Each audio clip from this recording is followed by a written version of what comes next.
Lost in a book, you were seated comfortably on your bed. Sunlight poured through the window, illuminating the pages. Then, a sudden blinding flash caught your attention. Driven by curiosity, you approached the window. Little did you know this would prove to be a grave error. Unknowingly, you were stepping into the unknown. Your city has been hit by a nuclear bomb. If you are fortunate enough to be at a safe distance, you will do everything you can to survive. If you see the flash and go to the window, the blast from the bomb will shatter your windows. The broken glass could make you blind and injure your body. You might even bleed to death. You were very lucky. As soon as you saw the flash, you moved as far away from the windows as possible. Lay on the floor and covered your head with your hands. You looked up and saw that only the windows and balcony doors of your house were damaged. Since your house was still standing, you decided to follow the plan you had made earlier. You need to insulate immediately, but this isn't the correct way to do it. This is a couple's blanket. It can protect you and your family. You need to seal every hole in your house. For instance,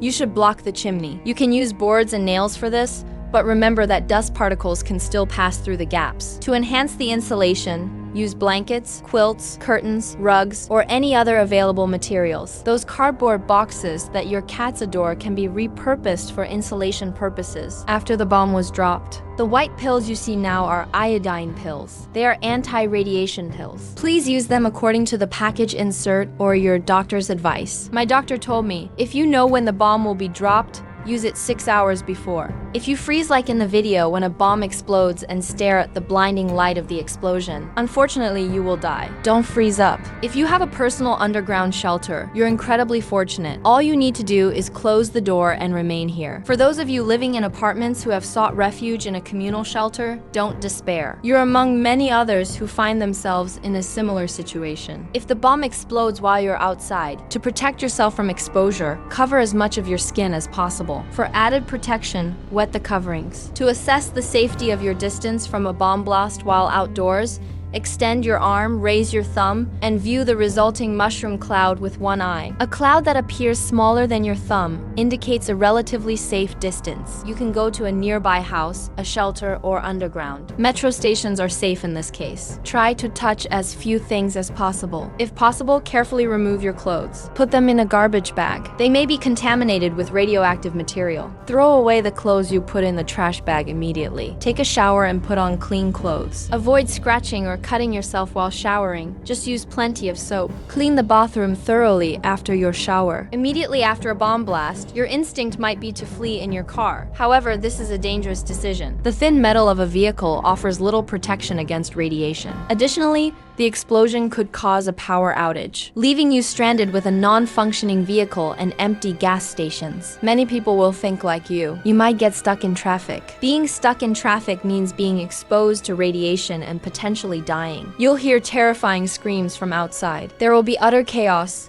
Please try to tune them out. Focus on taking care of yourself and your loved ones. Remember, the effects of radiation aren't always lasting. With time, things will improve. Lean on each other for support during this difficult period. With appropriate medical treatment, it is possible to return to a normal life after exposure to low levels of radiation. The determining factor is not the amount of radiation exposure, but the amount of radiation deposited in the body. To protect oneself from 99% of the radioactive effects after an explosion, you need to be behind at least 12.5 centimeters of steel, 40 centimeters of brick, or 60 centimeters underground. You were outside when the bomb went off, but you managed to find a shelter. Luckily, you did everything right and you're alive. This is a region prone to earthquakes. In such scenarios, relief efforts are typically initiated promptly. Conversely, in the aftermath of a nuclear detonation, immediate aid may be delayed. Consequently, it is prudent to have a 2-week stockpile of essential supplies, including food and water. This duration is calculated based on the assumption that the radioactive contamination resulting from the blast will have reduced by approximately 99% within this period. While the world outside is a living hell, I'm going to suggest some supplies to help you survive in your shelter. Unfortunately, the food I'm proposing is very different from the wonderful dishes you're used to. Those days of enjoying your mom's homemade delicacies are far behind us. These foods will now only exist as precious memories. I've had to resort to eating canned foods in the past when fresh options weren't available, and I must admit they're not my favorite. However, their long shelf life and the convenience of being able to heat them up directly in the can make them a valuable addition to any emergency food supply. More water than you could ever want. because water aids in the excretion of radiation from the body. First aid kit. Following a bomb blast, there is a strong possibility of a power outage. Consequently, a flashlight or headlamp will be indispensable. You may require a lighter for heating purposes, such as warming yourself or your food. You might have a camping stove that runs on lighter fluid. I saw one at a camping store. Iodine pills are among the most critical supplies. A sharp knife serves a dual purpose. It can be used for self-defense and for preparing meals. Rope has a variety of uses beyond clothes drying. It can be employed for tasks such as binding, climbing, and securing items. A battery-powered radio is a valuable tool for receiving updates on when assistance will be provided. I've listed some items that I think are essential. You can add to this list, for example,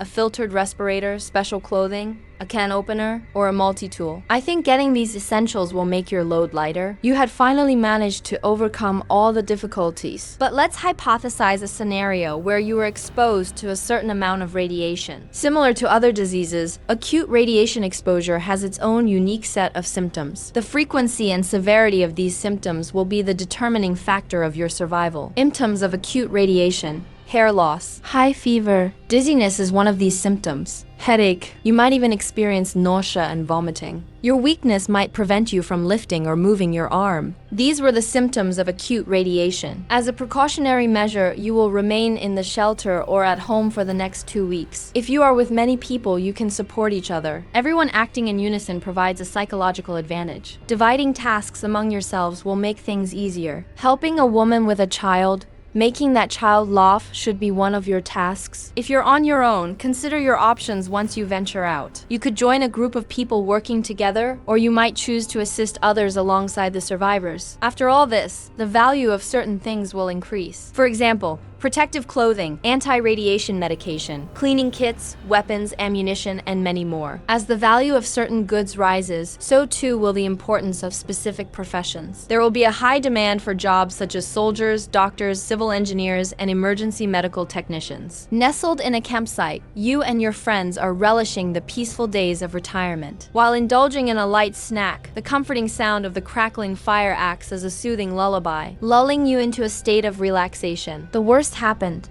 A bomb went off very close to you. Since you were at the campsite, you had no way to hear or watch the news. You died before you could enjoy your retirement. You will either be dust or smoke.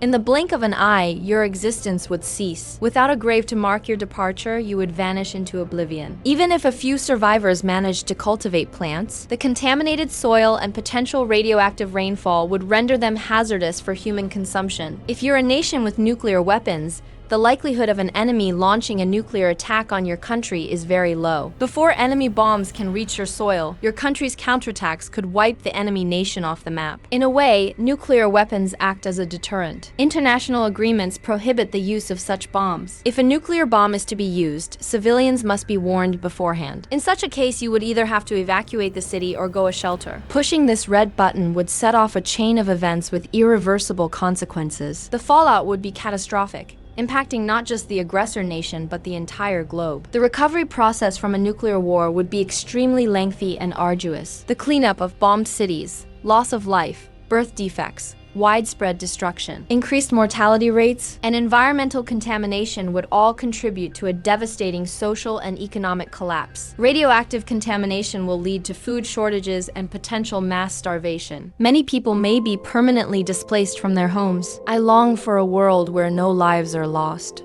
The threat of nuclear annihilation is eliminated, and nuclear weapons are permanently decommissioned. I've just shared some tips on how to survive a nuclear explosion.